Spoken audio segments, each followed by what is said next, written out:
ভাসমান পেয়ারা বাজারে দ্বিতীয় পর্বে স্বাগতম। ঝালকাঠি, পিরোজপুর এবং বরিশাল জেলার সীমান্তবর্তী এলাকায় গড়ে উঠেছে এশিয়া মহাদেশের বৃহত্তম পেয়ারা বাগান। ঝালকাঠি জেলা শহর থেকে 15 কিলোমিটার দূরেই ভীমরুলিতে রয়েছে বাংলাদেশের সবচেয়ে বড় ভাসমান পেয়ারা বাজার। 3 দিক থেকে আসা খালের মোহনায় বসে এই বাজার। জুলাই আগস্ট মাস পেয়ারা মৌসুম হলেও সেপ্টেম্বর পর্যন্ত বসে এই বাজার। ঝালকাঠি জেলার 562 হেক্টর এলাকা জুড়ে গড়ে উঠেছে এই বাগান। পেয়ারা চাষের সাথে এ জেলার 1530 জন কৃষক জড়িত এবং বার্ষিক পেয়ারা উৎপাদন 6355 মেট্রিক টন, যা ছড়িয়ে পড়ে বাংলাদেশের বিভিন্ন জেলাগুলোতে। আগস্ট মাস হচ্ছে সবচেয়ে উপযোগী সময়। সকাল 11টার পর থেকে এই বাজারের ভিড় কমতে থাকে, তাই 11টার আগেই বাজারে যাওয়া সবচেয়ে উত্তম। প্রথম পর্বের ভিডিওতে আপনারা দেখেছেন আমরা একটি নৌকা ভাড়া নিয়ে কথা বলছিলাম। এখানে ঘুরতে হলে আপনারা নৌকার পাশাপাশি ছোট বড় বিভিন্ন ট্রলারও পেয়ে যাবেন। যেহেতু আমরা লোক সংখ্যা কম, সেহেতু আমরা একটি নৌকায় ভাড়া করেছি। নৌকা ভাড়া করার সময় তারা আমাদেরকে বলেছিল নৌকার ধারণ ক্ষমতা 8 জন, কিন্তু 4 জন বসতেই নৌকা দুলছে। নৌকা ভাড়া করার পূর্বে অবশ্যই তা দেখে নেবেন। কয়েকদিনের ভারী বর্ষণের ফলে খালের পানি ঘোলাটে রং ধারণ করেছে। নৌকা দিয়ে ঘুরতে সময় বেশি লাগলেও আনন্দের পরিমাণ কিন্তু কোনো দিক দিয়ে কম নয়। এখানে নৌকা ট্রলার সব কিছু সময়ের উপর নির্ধারণ করে ভাড়া হয়। যেমন আমরা যে ছোট নৌকাটি ভাড়া করেছি সেটি আমরা 3 ঘন্টার জন্য ভাড়া করেছি, যার ভাড়া পড়েছে প্রতি ঘন্টায় 200 করে, অর্থাৎ 600 টাকা। এবং বড় বড় ট্রলারগুলো পেয়ে যাবেন আপনারা 1200 থেকে 1800 টাকার মধ্যে। সাথে লোকজন বেশি হলে এবং অল্প সময়ের মধ্যে অনেক কিছু দেখতে হলে আপনাকে অবশ্যই ট্রলার ভাড়া করতে হবে। নৌকায় যাওয়ার ফলে আপনি পানির খুব সংস্পর্শে থাকার একটি সুযোগ পাবেন, যা আপনাকে অন্যরকম একটা অনুভূতি দিবে। ভাসমান পেয়ারা বাজারের প্রথম যে পার্কটি, আমরা অলরেডি সেখানে চলে এসেছি। আমরা নৌকা ঘাটে বেরিয়ে আমরা পার্কে প্রবেশ করছি এবং পার্কের জনপ্রতি টিকিট হচ্ছে 30 টাকা করে। পার্কটি দেখতে থাকুন এবং আমাদের সাথেই থাকুন।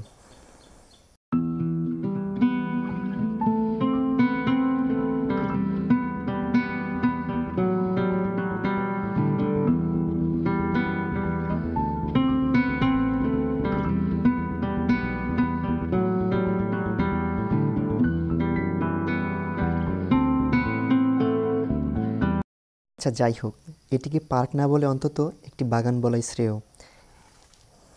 খালের জোয়ারে ভেসে আসা পানির মধ্যে 2 সাইডে সারি সারি হয়ে দাঁড়িয়ে আছে পেয়ারা এবং আমড়া গাছ, এবং মাঝখান দিয়ে হাঁটা চলার জন্য একটি সরু সাঁকো, যা আপনাকে একটু হলেও সুন্দরবনে একটি ফিল দিবে।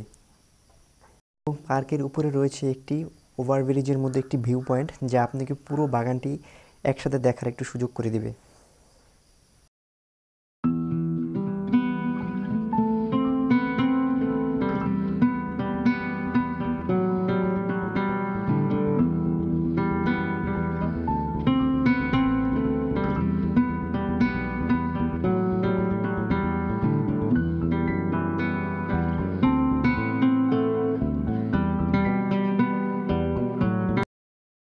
পার্কে বেশি সময় নষ্ট না করে আপনারা চলে যাবেন তার পরের ডেস্টিনেশনে।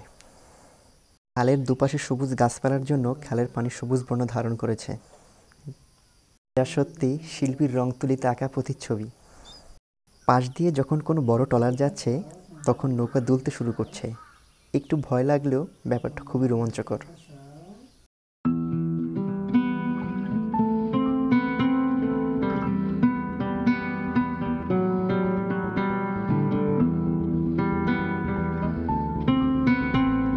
খালের দুপাশ আমড়া এবং সুপারি গাছ দিয়ে পরিপূর্ণ, যেই কারণে বরিশালে আমড়া এবং সুপারি পৃথিবীর সব জায়গায় বিখ্যাত।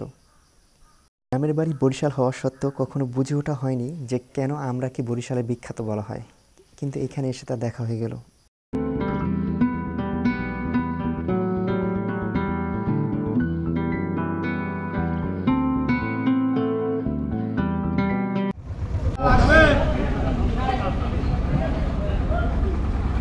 পেয়ারা কেজি কত করে? ডালা ডালা ডালা ডালা কত করে? 130 টাকা। 30 টাকা তো অনেক দাম, তো আমার দেশের থেকে বেশি দাম। হ্যাঁ,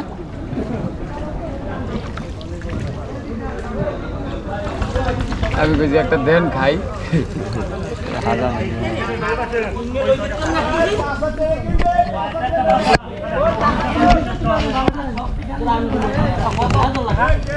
রিপন দিয়া রিপন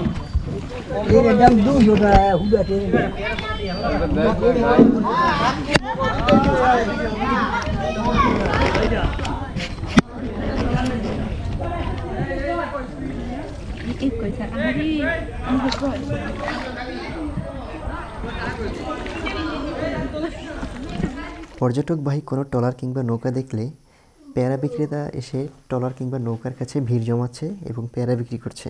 খুব স্বল্প দামে এখানে পেয়ারা পাবেন, কিন্তু এখানে পেয়ারা কিন্তু কেজি ধরে বিক্রি হয় না, এখানে পেয়ারা ডালা হিসাবে বিক্রি হয়। যা একটি ডালাতে হয়তো 5 থেকে 6 কেজি পরিমাণ পেয়ারা থাকে, যার ডালার দাম পড়বে 130 থেকে 150 টাকার মধ্যে। আচ্ছা, ঘুরতে ঘুরতে আমরা অলরেডি চলে এসেছি দ্বিতীয় যেই পার্কটি সেইখানে। তো পার্কের যেই প্রতিনিধিরা তারা আমাদেরকে ডাকছে, তো আমরা এই পার্কটিতে যাচ্ছি না, কেননা এইখানে যতগুলো পার্ক রয়েছে সবগুলো প্যাটার্ন সেম একই ধরনের। তো এখানে গিয়ে আমরা সময় নষ্ট করছি না, আমরা সামনের দিকে এগোচ্ছি। এবং আপনারা চাইলে এই সব পার্কগুলোতে পিকনিকের ব্যবস্থা রয়েছে, ফ্যামিলি নিয়ে পিকনিক করতে পারবেন।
আচ্ছা, এখানে পেয়ারাজি বাজার, এখানে 3 খালের যে মোহনা, অর্থাৎ 3টি খাল যেখানে মিলিত হয়েছে সেই সব স্থানগুলোতেই পেয়ারা বাজার বসে। তার মধ্যে আমার পিছনে যে একটি, সেটা হচ্ছে এটি।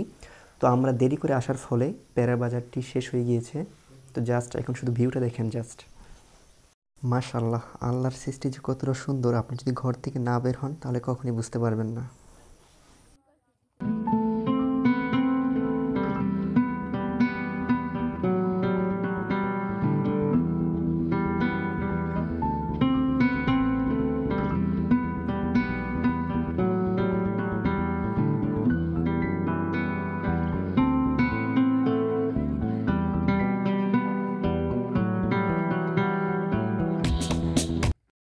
আচ্ছা, পূর্বেই নৌকার মাঝির সাথে আমাদের কথা হয়েছিল, তিনি তার যে একটি বাগান রয়েছে সেই বাগানে আমাদেরকে ঘুরতে নিয়ে যাবে এবং সেখান থেকে আমরা কিছু পরিমাণ পেয়ারা খাবো, চাইলে নিতেও পারবো।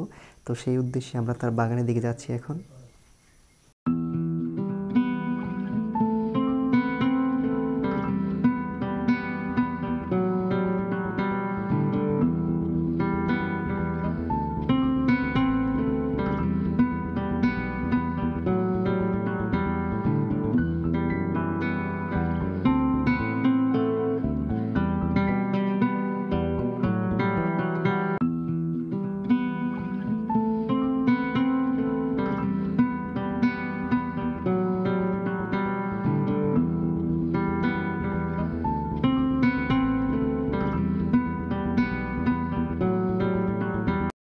যাই হোক, আলহামদুলিল্লাহ সব কিছু সুষ্ঠু সুন্দরভাবে শেষ করতে পেরেছি। তো এখন সময় দুপুর 3টা, আমরা এখনও লাঞ্চ করিনি। তো আমরা এখন এখান থেকে চলে যাব, চলে গিয়ে বরিশাল এয়ারপোর্টের পাশে একটি রাস্তার পাশে একটি হোটেল থেকে লাঞ্চ সারব। লাঞ্চ সেরে আমরা বাড়ির উদ্দেশ্যে রওনা দিব। ভিডিওটি এখানেই শেষ করতে হচ্ছে। সকলেই ভালো থাকবেন, সুস্থ থাকবেন। নিরাবাউ, টাটা, গুড বাই, আল্লাহ হাফেজ।